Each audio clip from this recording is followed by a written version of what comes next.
il y a plein de sujets autour de la cybersécurité et dont on entend parler à gauche, à droite. Aujourd'hui, on a parlé un peu d'hybridation sur dans des réseaux. Il y a d'autres phénomènes qui impactent un peu les SI. Il y a beaucoup d'IoT. Je pense que dans les hôpitaux, on doit en trouver. La RATP, on en trouve partout. De l'IoT, il y a de plus en plus. On a parlé de télétravail, on a parlé avec des accès distants qui se généralisent, soit pour le particulier, soit pour intervenir dans une industrie ou sur un équipement industriel. Dans toutes ces situations, finalement, comment se fait le partage de responsabilité entre l'architecte et le RSSI? Est-ce qu'il y en a un qui a un avis là-dessus? C'est quoi que vous appelez partage de responsabilité? C'est quoi la partie responsabilité? Face à l'incident de sécurité, face à la construction? Est-ce que c'est conforme? Est-ce que c'est pas conforme? Déjà dans la façon dont ça a été conçu, posé, et puis ensuite effectivement dans la gestion des incidents potentiellement. Enfin, s'il y a crise, si vous voulez nous raconter une crise que vous avez vécue dans votre situation et vous dites tiens, la relation, la responsabilité, elles étaient finalement assez claires et on a résolu la crise assez facilement pour telle ou telle raison. Si je peux commencer, pour moi, la notion, en fait, déjà, le périmètre devient de plus en plus flou du système d'information. On parle d'hybridation, on parle de cloudification, on a des systèmes qui viennent s'ajouter. L'IoT, c'est un élément encore plus compliqué. On le voit avec les appareils qui sont au chevet du patient. On a de plus en plus d'appareils maintenant qui rentrent à la maison avec le patient et qui nous ramènent des données après. Donc, le contexte devient de plus en plus fou. Et je dirais que la partie intéressante, en fait, de l'architecte, c'est qu'il va structurer les informations. Pour moi, c'est ce qui m'intéresse, c'est qu'il va me dire, ouais, mais attends, on va faire comme ça, et puis là, il y a des bonnes pratiques, et puis on va mettre ces éléments-là en place, et puis on va les cartographier, et puis on va pouvoir les identifier. Puis moi, après, je vais arriver et je dis, là, il me faut un point de contrôle, là, il me faut un check, là, on va faire un sens unique. La bonne pratique dans ce sens-là, c'est que ça va être dans ce sens-là et pas dans l'autre sens, etc. Et on va collaborer ensemble, en fait, à arriver à mettre ces éléments-là. Donc, pour moi, le vrai avantage, en fait, de l'architecte d'entreprise dans ce cas-là, ça va être toute cette partie de structuration et de réflexion, en fait, sur comment les choses vont communiquer entre les différents éléments. On parle de plus en plus de no trust, en fait. Il n'y a plus de zone de confiance, on n'a que des zones adverses. Et dans ce contexte-là, il faut qu'on ait des flux qui soient bien identifiés pour qu'on puisse bien les sécuriser. Pour donner un exemple, si on a quelqu'un de la comptabilité qui va essayer d'aller sur le dossier informatisé du patient, c'est que ce n'est pas normal. Donc ça, il faut qu'on le bloque. Et ça, il faut qu'on le remonte surtout, parce que c'est qu'il y a quelque chose qui ne colle pas. Et puis pareil, s'il y a quelqu'un de la pédiatrie qui va essayer de remonter sur le système de soins, qui se passe pour la gériatrie, ce n'est pas normal. Il y a quelque chose qui ne va pas. Donc c'est des éléments, en fait, et mieux c'est cartographié, mieux c'est identifié, plus c'est facile à sécuriser. Ouais, et puis la relation, la partie responsabilité, elle est floue. Moi, c'est très intéressant. J'ai des cas, j'ai un cas d'école, une entreprise qui s'occupe de tunnels, qui fait de la construction de tunnels, qui a des capteurs sismiques, de pollution, de l'hygrométrie. Tous ces capteurs, ils sont présents et intégrés dans son SI, fournis par un prestataire. Pas du tout imaginé par un architecte, parce que c'est du temporaire, c'est un chantier, ça ne va pas durer. Donc, ils n'y ont pas réfléchi de manière pérenne, ils ne se sont pas dit, des chantiers, on en fait 800 à l'année, et donc du coup, on va mettre un standard. Et à partir de là, nous, on a un audit, on se rend compte que on peut prendre le contrôle de ces systèmes d'outils, que ces systèmes d'outils, ils appellent la maison qui est en cloud, que ce cloud, du coup, on peut le compromettre et qu'à partir de là, on peut rebondir chez le client qui nous a demandé vraiment de faire cet audit. Sauf qu'au milieu de tout ça, après, il y a une question de responsabilité. C'est la question, comment on partage ça? La responsabilité, elle est vague. Il y a le prestataire qui fournit l'outil, qui fournit le service. Il y a l'architecte qui conçoit le SI temporaire. Il y a le RSSI qui a une responsabilité de contrôle, qui vient faire son travail pour le coup, qui mandate un auditeur, qui détecte une vulnérabilité exploitable, exploitée pendant l'audit et qui présente des risques. Mais ce n'est pas aussi évident. Quand il dit le SI commence et l'architecture du SI commence à être floue, on ne peut plus vrai. C'est-à-dire que quand j'entends le patient part avec un bout du SI chez lui, ouais, ça commence à être compliqué hein, de suivre en fait qui est responsable de quoi et à quel moment on considère qu'on a transmis de l'information et à quel moment on la récupère. Les fameuses clauses de retour, de récupération de l'information dans les contrats, moi, elles me font toujours marrer. Comment elles s'appliquent? Waouh!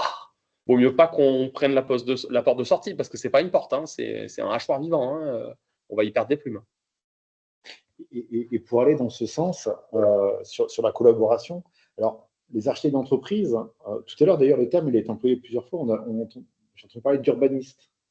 Et c'est vrai que souvent les architectes d'entreprise ce sont d'anciens urbanistes du système d'information, ce sont d'anciens informaticiens, d'anciens chefs de projet. Et donc les systèmes de gestion, ils savent gérer. Les architectes d'entreprise, ils savent gérer les systèmes de gestion, les organiser, connaître les datas.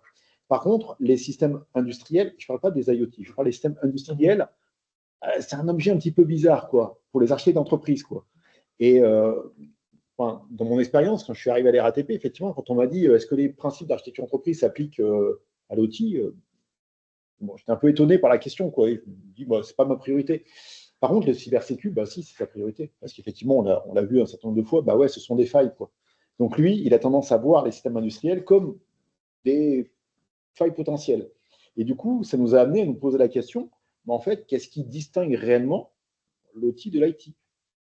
Et moi, j'ai tendance, après plusieurs mois de réflexion, à dire, bon, en fait, dès qu'on a quelque chose, que ce soit un logiciel ou un matériel physique, qui produit de la data, bah, ça intéresse le RSSI et ça intéresse l'architecte d'entreprise qui va permettre de structurer tout ça. Et c'est donc quasiment la même chose en fait. Donc on peut appliquer la même recette de sécurisation, il n'y a pas de difficulté. Ce qui est compliqué, c'est de faire communiquer les gens en fait. Parce que j'ai remarqué qu'une chose, c'est en arrivant, les gens de l'OT chez moi, donc les ingénieurs biomètres, ne parlaient pas avec les gens de l'IT. Parce qu'eux, ils ont des mots différents. On parle de vocabulaire différent. Et en fait, il faut arriver à trouver des plateformes communes d'échange pour pouvoir dire, OK, ça veut dire ça. Toi, tu utilises une GMAO, moi, j'utilise une CMDB, mais au final, c'est la même chose. La taxinomie, c'est pas la même. Et c'est en fait ça, il faut arriver à mettre du lien, arriver à discuter avec eux. Et c'est un des gros enjeux, parce que pour moi, quand je suis arrivé, la première chose que j'avais identifiée, c'était biomètre, pour moi, angle mort. Et un gros angle mort, donc c'est pas évident. Et donc, du coup, c'est pas qu'ils faisaient mal les choses, c'est que simplement, bah, si on ne sait pas ce qu'il y a dedans, j'ai de la peine à savoir ce que je fais. Et du coup, c'était d'aller discuter avec les ingénieurs biomètres. Et maintenant, on a mis en place des plateformes de discussion et d'échange. On n'est pas encore 100%, on est en train de structurer, on est en train d'organiser. Mais par contre, on sait qu'ils ont des inventaires, on sait qu'ils savent ce qu'ils ont, on sait qu'ils font du patching, on sait qu'ils font des éléments de sécurité, mais voilà. Maintenant, l'idée, c'est de pouvoir structurer. Et la première chose que j'ai fait dans mes politiques et directives, c'était de dire que toutes les politiques et les directives s'appliquaient à tous les domaines.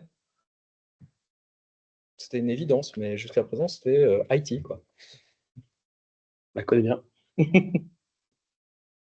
On parle depuis le début de l'après-midi beaucoup d'anticipation pour éviter les crises. Et il y a aussi des pratiques dont on n'a pas parlé, alors j'ai loupé, mais d'anticiper le post-crise ou s'il y a une crise, comment on fait pour se garantir la continuité d'activité? Est-ce qu'on met en place des plans de continuité d'activité? Et cet objet, ce PCA, c'est qui? C'est encore, si je parle de responsabilité, vous m'avez dit que ce n'était pas le bon mot, mais c'est pas grave, je continue. Ça se construit entre qui? Est-ce que l'architecte a son mot à dire sur le PCA? Est-ce que le spécialiste cybersécurité aussi? Ou c'est déjà trop tard? De toute façon, c'est des problématiques SI, de reconstruire un SI. Voilà, la partie continuité, c'est plutôt de fournir un service quoi qu'il en coûte. Le reconstruire, ce serait plus de la reprise d'activité. Oui. Si on parle vraiment de continuité d'activité, alors souvent d'ailleurs, le raccourci il est assez rapide. Continuité d'activité, c'est bon, j'ai dupliqué l'ensemble des équipements. C'est à peu près ce qu'on nous répond. C'est bon, il y a un PCA, j'ai tout dupliqué. Il n'y a pas de spot. C'est bon. Ouais, alors en fait, c'est pas tout à fait ça parce que il y a souvent délivré un service en mode dégradé. Demain, on va prendre un hôpital. Il doit pouvoir continuer à délivrer de la santé. Donc, il doit être capable de retrouver de la doc papier, de transmettre une ordonnance, de faire une imagerie et de pouvoir la présenter, d'avoir une continuité de son activité malgré une panne informatique. Je veux dire, l'hôpital, c'est vraiment l'exemple parfait. Demain, il y a une panne informatique, il arrête de sauver des gens, les gens meurent, on ne délivre plus un service. Et donc, c'est vraiment avoir une vision dégradée de la chose. Qui est responsable d'établir cette vision dégradée? Je pense qu'il y a les objectifs à atteindre, ça c'est plutôt une question de direction, à mon sens. Qu'est-ce qu'on veut maintenir? Dans le monde médical, on veut sauver des gens, donc c'est peut-être la direction et la partie éthique médicale qui doit prendre des décisions. Dans le monde du commerce, c'est qu'est-ce qui nous empêchera demain de virer les salaires? À quel moment on va être tellement sur la paille qu'on va fermer? C'est un peu ça l'idée. Après, qui doit instrumentaliser la chose? Souvent, l'architecte, il va devoir construire un système temporaire qui va permettre de délivrer ce service dégradé. Et ce système temporaire, s'il ne le construit pas quasiment à l'identique, dans la capacité à délivrer peut-être moins en plus petite quantité, peut-être le dégainer de manière assez rapide. Et d'ailleurs, c'est à ça que sert l'hybridation. Souvent, ils se disent, le système principal tombe, je suis capable de monter très très rapidement avec 3 scripts, une version dégradée sur Internet, et on continuera à délivrer. Je pense que l'architecte, il doit travailler là-dessus. Après, du coup, c'est complètement indépendant du fait que du fait que le système soit en faiblesse, ça soit une attaque cyber ou une panne matérielle. C'est indépendant et finalement, on va construire le ça de la même façon. En fait, il y a une interruption. Donc, il y a un élément dans la sécurité, c'est de garantir la disponibilité en fait, des systèmes. Si on n'y arrive pas, il faut pallier à cette disponibilité. Un des éléments, alors on parlait de responsabilité, pour moi, il faut avoir un sponsor fort. Si on n'a pas la direction qui est derrière pour mettre en place, parce qu'un PCA derrière, ou un DRP, ou ce que vous voulez, ou un BCP, c'est hyper compliqué à mettre en œuvre, parce qu'il faut avoir tous les acteurs derrière qui soient OK de le faire. On parlait tout à l'heure de documents papier, il faut savoir qu'on a forcé les métiers de la santé à se digitaliser. Donc maintenant, ils ont tous des ordinateurs. Et le problème, c'est qu'ils ont abandonné les structures papier. Alors, on a bien derrière des professeurs qui ont connu avant la digitalisation, qui sauraient à peu près faire, mais ça veut dire que le matin, ça dépend à quelle heure ça se passe, mais le matin, la première tournée des patients, si on n'a pas le dossier informatisé du patient, on ne sait pas quoi faire. Ça, c'est la première chose. Et puis, quand je dis souvent, je dis, mais si on n'a pas d'infrastructure de reprise derrière, on est sur une infrastructure qui est sous attaque, par exemple, on a toute la phase de forensique où on n'a pas le droit de toucher quelque chose. C'est patate en l'air et on attend que ça se passe. Et pendant ce temps-là, il faut que les activités continuent. Donc, ça veut dire qu'il faut, je l'ai dit au métier une fois, dans un colloque de médecins, j'ai dit, mais vous allez devoir continuer. Ça veut peut-être dire que les patients qui sont aux urgences, qui arrivent, il faut les rediriger sur un autre hôpital. Les gens qui sont en soins intensifs, savoir si on a toujours la capacité de les soigner ou s'il faut les héliporter sur un autre hôpital. Les gens qui sont au bloc, médecine de guerre, ok, on ressort les lampes, on n'a plus d'électricité, on n'a plus le froid. Bon, qu'est-ce qu'on fait pour garantir la continuité de l'opération? Les gens, ils ont les mains dedans. Le robot, il est en panne. On a le robot qui faisait la super chirurgie avec 3 points parce que c'est cool et puis c'est pas très intrusif. Bon, peut-être qu'il va falloir couper. Ça, c'était un médecin qui m'avait parlé de ça. C'était de dire, ouais, les gens, ils ne savent plus aujourd'hui faire une incision.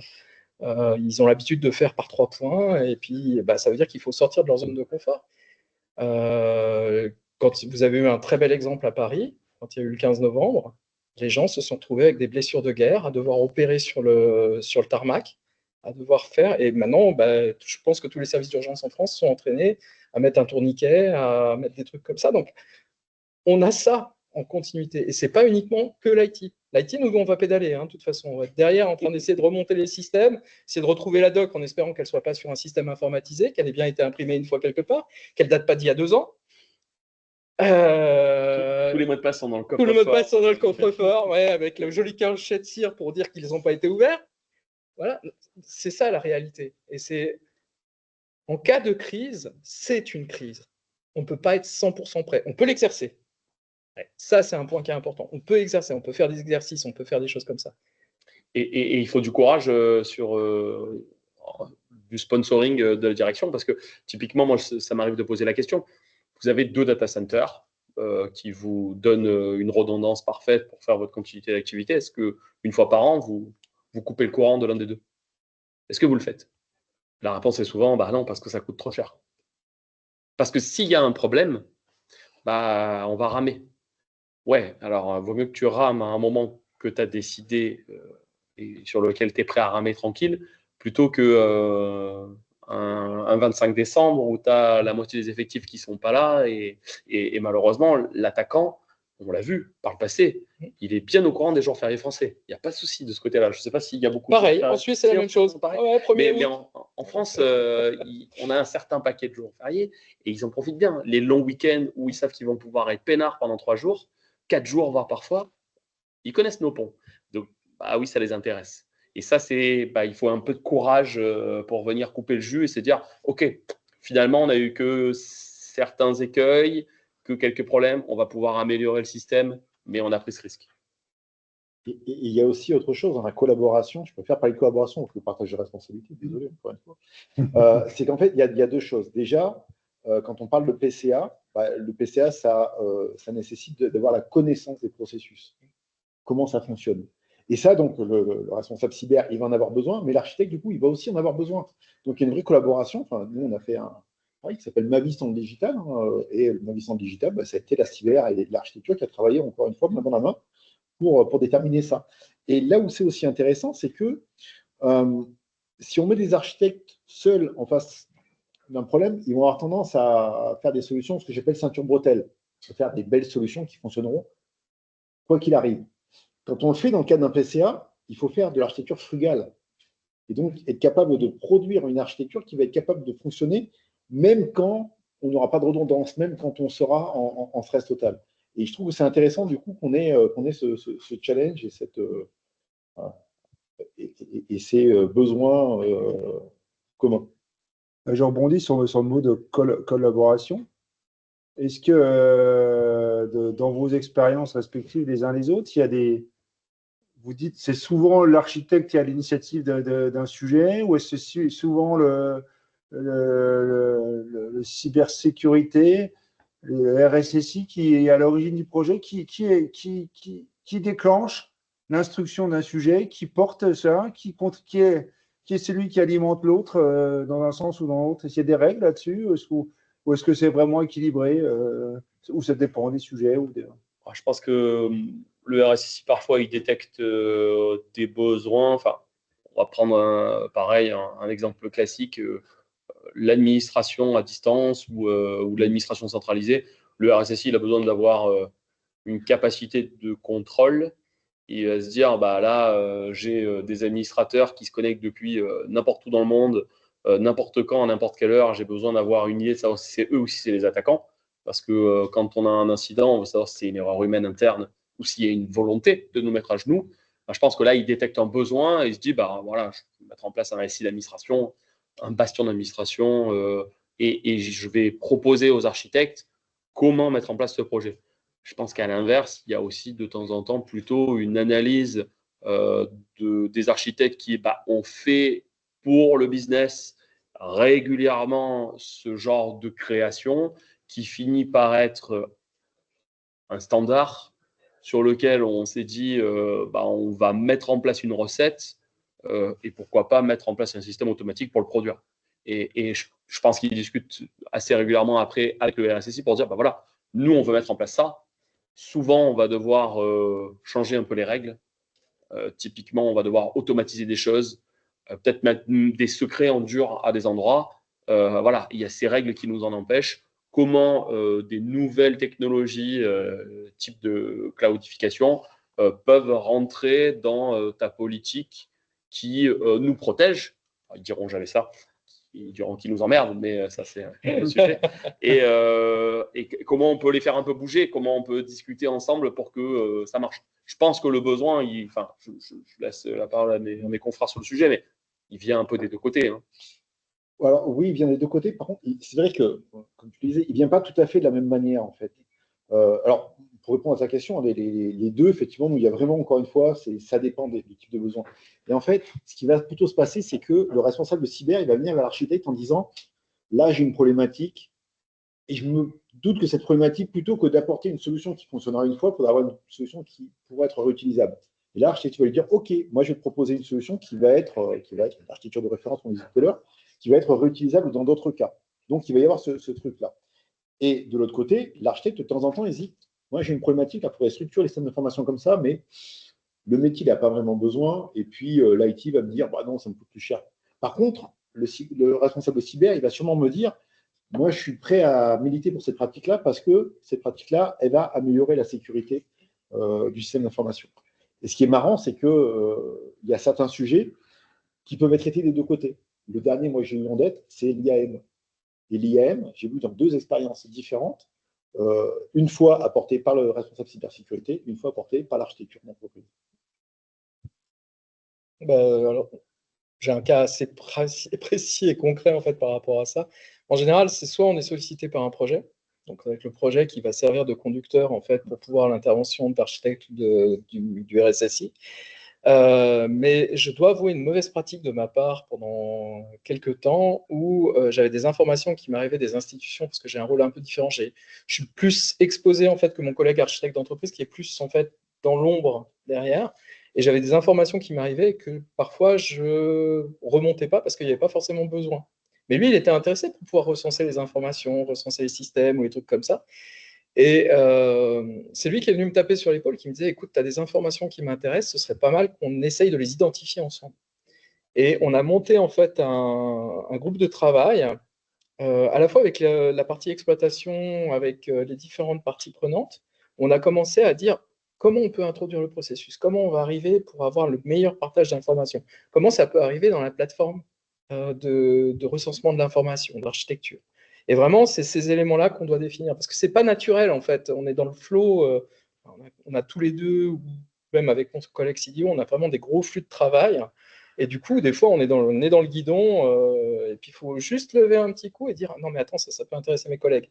Et en fait, c'est un échange d'informations où on doit pouvoir échanger. Idéalement, les commissions d'urbanisation devraient permettre, mais ce n'est pas toujours évident. Et là, vraiment, il y a un enjeu pour nous de pouvoir échanger et puis structurer l'information, espacer l'information. Parce que moi, il y a beaucoup d'informations en fait, qui m'arrivent par les aspects de sécurité dans lesquels en fait, mes collègues CDO ou architectes d'entreprise n'ont pas forcément une visibilité.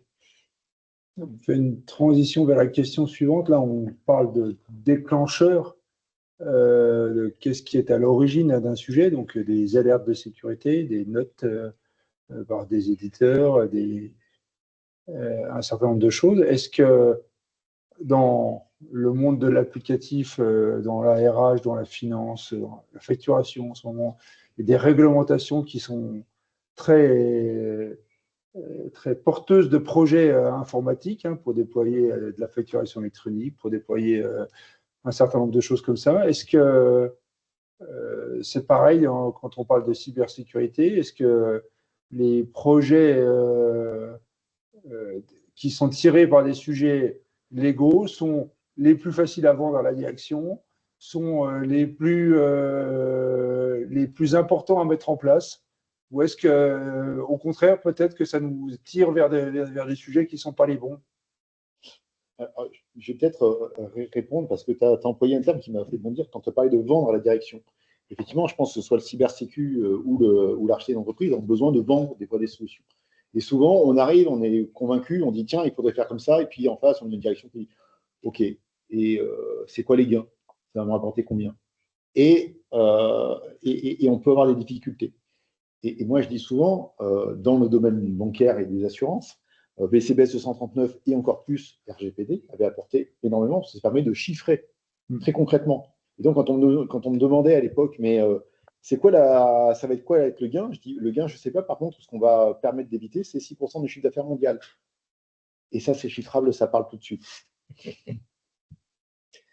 Sur la partie, je me souviens quand on a acheté la plateforme d'architecture, Ralph a eu de la difficulté à le vendre. Et l'idée, ça a été de se réunir en fait et de mettre ensemble quels avantages on voyait entre nous deux, qu'est-ce que ça allait nous apporter en fait. et qu'est-ce que ça allait apporter ensuite à l'entreprise. Parce qu'en fait, l'idée, c'était de dire, OK, on va avoir un retour sur investissement. Si c'est bien fait, on va avoir un retour sur investissement parce qu'on va gagner en efficacité. Ils ne vont pas refaire systématiquement le même schéma. Ils ne vont pas refaire systématiquement la même checklist. On aura une base avec un référentiel unique et connu. Et ça, on a réussi à le vendre en fait en disant ça va économiser du temps aux équipes. Donc ça, c'était un vrai gain par rapport à ça. Puis après, il y avait les aspects de sécurité. OK, on saura en fait qu'est-ce qu'on a comme plateforme.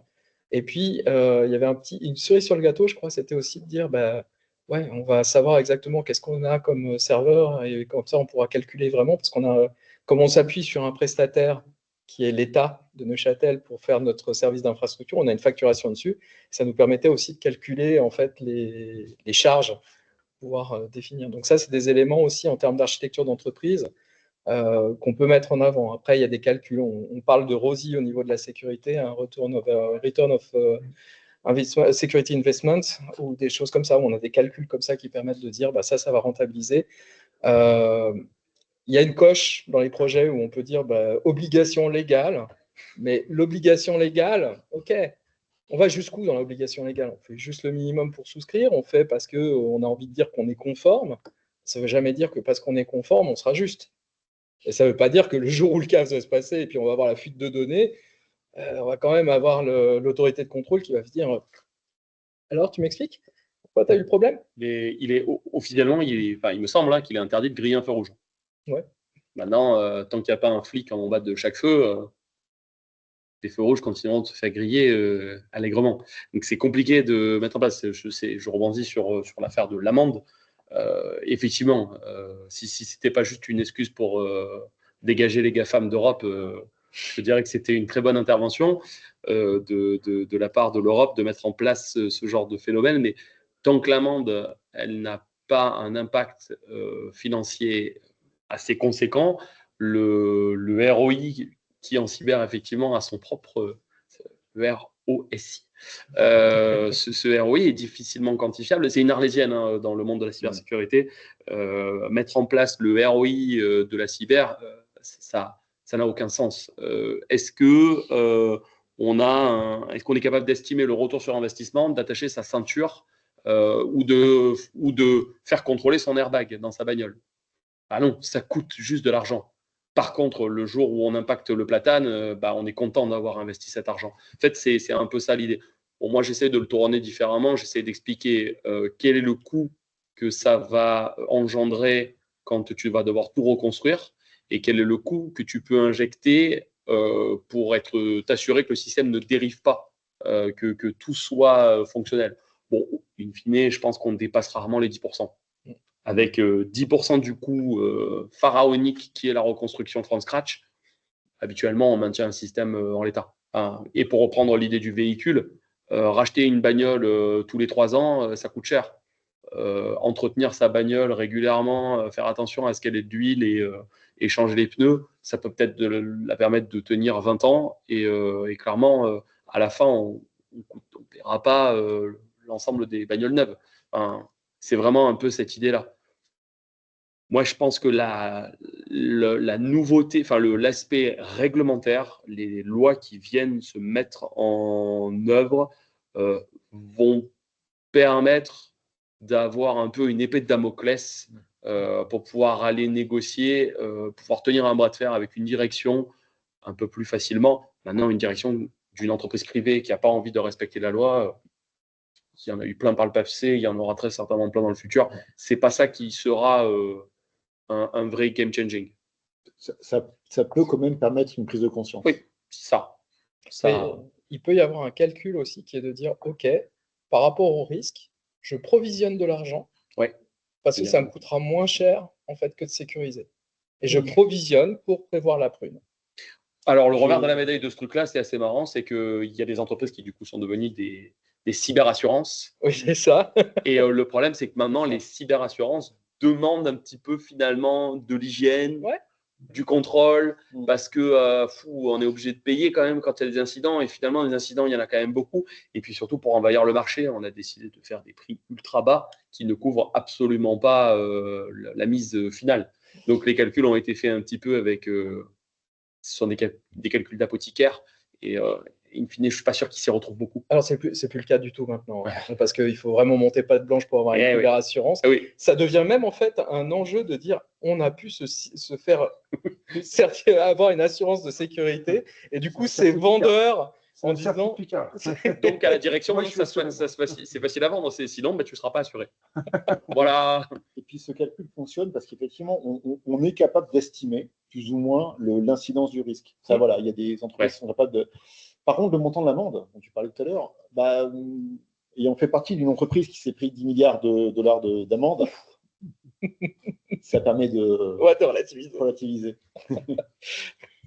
Bon, on approche de la fin, je ne peux pas m'empêcher, on n'en a pas du tout parlé de l'après-midi, on n'a pas parlé d'IA. Il a déjà évoqué le mot tout à l'heure, et il a lâché.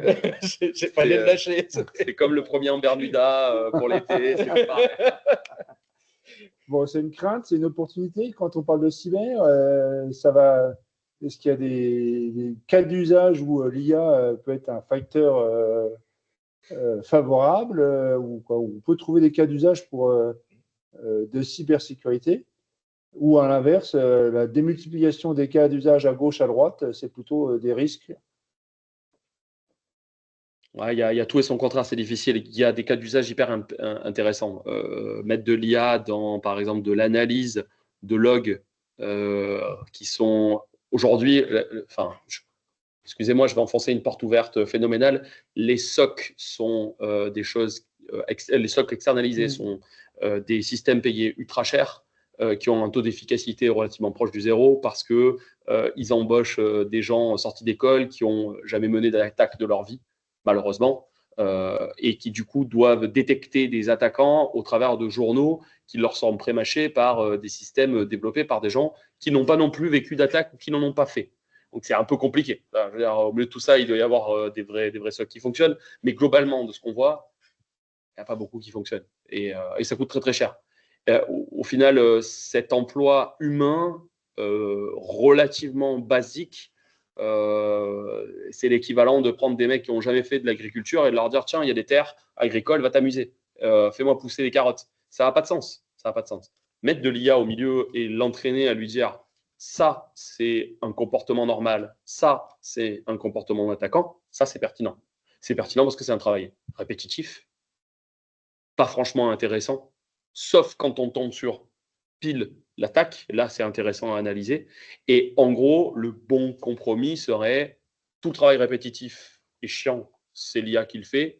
Dès qu'elle identifie quelque chose de pertinent sur lequel elle arrive à sa limite en disant là, j'ai l'impression que c'est une attaque, je passe la main à l'humain.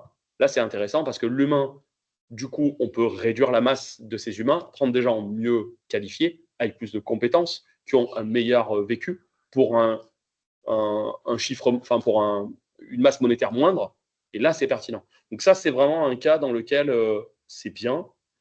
De l'autre côté, on va avoir des cas sur lesquels on va se reposer sur l'IA, malheureusement pour faire des choses qui sont névralgiques.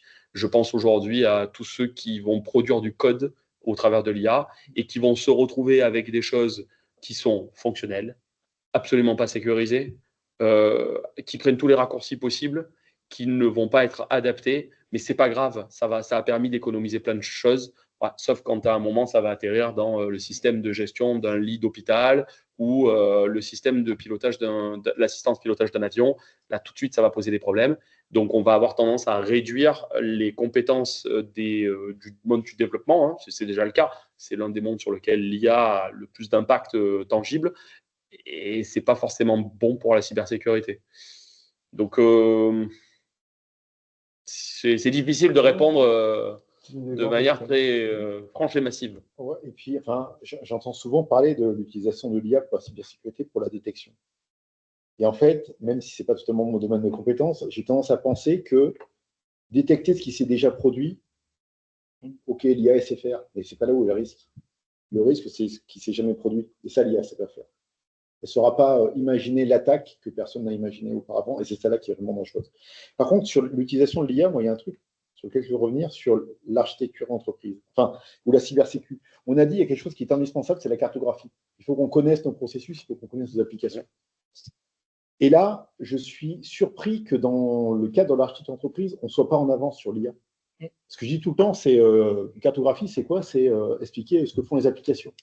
Et ce que font les applications dans les entreprises, il y a plein de gens qui en parlent, dans des mails, dans des docs, dans différents trucs.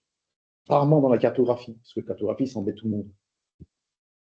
Et là, je me dis, l'IA, on peut peut-être l'utiliser pour faire quelque chose là-dessus. Alors moi, de mon côté, l'IA, pour moi, c'est un outil. C'est un outil qui est balbutiant. C'est pas... Ça commence, on commence à avoir une idée à peu près de comment ça fonctionne. On sait que c'est génératif, que ça se base sur des contenus, que si le contenu n'est pas très bon, ben, on ne va pas avoir un résultat très bon. On commence à avoir des outils très sympas au niveau médical qui commencent à arriver, notamment pour l'assistance des médecins, détourage d'organes, repérage de tumeurs, des choses comme ça qui sont très bien faites parce que c'est des outils qui sont ultra spécialisés avec des entraînements qui sont basés sur des données qui sont très contextualisées. Donc une IA très contextualisée est efficace. C'est un peu plus compliqué de la faire halluciner, c'est un peu plus compliqué de faire des trucs comme ça. Donc on est plutôt pas mal. Sur l'imagerie, ouais. Sur l'imagerie, vraiment, c'est vraiment bien. Même qu'il y a des IA qui se trompent moins que certains médecins. Alors ça, c'est ce qu'on nous a dit. Pour l'instant, je n'ai pas encore vu. Par contre, ça permet vraiment un gain de temps. Dans l'interprétation, on a une expérience à Neuchâtel où ça a vraiment amélioré le traitement en fait, des tumeurs par radiothérapie. Parce qu'il y a un meilleur suivi et une meilleure évaluation de l'évolution du patient et ça augmente en fait son pronostic vital à 5 ans. Ça a vraiment augmenté le cas, donc c'est vraiment très très bien. Et puis en cybersécurité, pour l'instant, ceux qui en profitent, c'est les adversaires. C'est eux qui l'utilisent le mieux. Ils font plus de fautes dans les mails. On a des super sites qui ressemblent, mais à la virgule près, au site officiel. Vraiment, c'est vraiment bien fait. Et donc, du coup, bah voilà, on a ça. Moi, je l'ai entendu un petit peu en cyber au niveau, on va commencer à me proposer du pentest automatisé à travers l'IA. OK, pour des use cases, c'est de l'automatisation. Hein, on ne va pas aller bien loin, ça n'empêche pas la qualité de l'humain. Ça n'empêche pas, si on veut vraiment avoir de l'information, bah, faut faire du bug bounty, vraiment du pentest, ou vraiment des choses qui sont bien calibrées. Et puis, bah, voilà, hein, ça va être. Si le use case est déjà présent, l'IA va le détecter. Par contre, s'il y a un use case, c'est ce que vous disiez tout à l'heure, c'est que si c'est pas connu, ça va pas être détecté par l'IA, il va pas le savoir. Il n'a pas la capacité aujourd'hui d'anticiper. Donc c'est assez compliqué aujourd'hui l'IA de ce côté-là, mais je rejoins effectivement, si c'est des choses qui sont connues, répétables, sur lesquelles il y a des bons datasets qui sont faits, c'est un très bon outil. Et puis ça va évoluer. Je ne vois pas ça. Enfin, on est dans un cadre où on dit ça va remplacer tout le monde, on va avoir un grand remplacement par l'IA. Ouais, j'y crois pas trop. Ça peut être dans certains domaines, mais ça me semble être. Si on veut que tout soit normalisé et que tout se ressemble, comme tous les posts LinkedIn qui sont faits avec de l'IA, voilà. Ouais, ça va devenir une synergie. Voilà, je veux dire, clairement, c'est l'avenir, c'est sûr. C'est un très bon assistant. Enfin, c'est un outil. Aujourd'hui, c'est un peu bizarre à dire, mais c'est un très bon assistant enfant. On va dire que là, on s'appuie sur un niveau qui est très scolaire. On lui a expliqué comment faire des maths. On lui dit de faire des maths. Il fait des maths. Enfin, ça se limite à ça. Mais ça sera dans le futur, j'espère, un très bon assistant adulte avec beaucoup de capacités. Mais ça devra rester un assistant. Je vois pas. Il pourra pas nous remplacer. C'est pas possible. On va garder ça comme conclusion. Merci à vous trois. Merci à Yoann qui nous a quittés avant. Vraiment des témoignages très intéressants, très riches, des discussions à la fin très, très complètes et très, très ouvertes. Merci beaucoup pour ça.